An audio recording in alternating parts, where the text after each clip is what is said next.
Friends welcome to Tia's kitchen. आज के আমি বানাতে চলেছি মহব্বতের শরবত। কিভাবে বানিয়েছি চলুন আপনাদেরকে দেখাচ্ছি। এই মহব্বতের শরবত গরমকালে খেলে নুন পান দুটোই জুড়িয়ে যায়। আপনাদেরকে দেখাচ্ছি পুরো রেসিপিটা।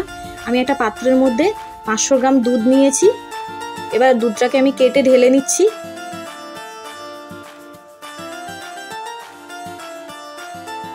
এক বাটি বাতাসা দিয়ে দিচ্ছি আর বরফের টুকরোটা দিয়ে দিলাম।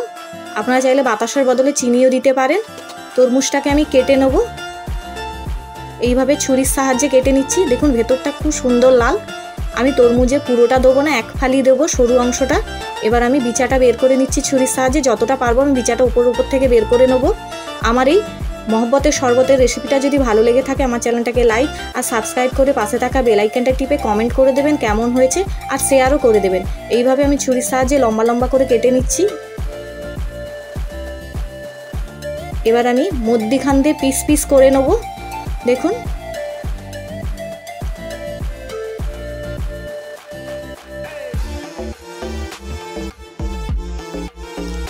বাতাসাটা ভালো করে আমি গুনিয়ে নিচ্ছি। এর মধ্যে চামচের হাফ চামচ আমি রুয়াবজাটা দিয়ে দিলাম। দিয়ে ভালো করে মিশিয়ে নেব। কেটে রাখা তরমুজগুলো দিয়ে দিচ্ছি।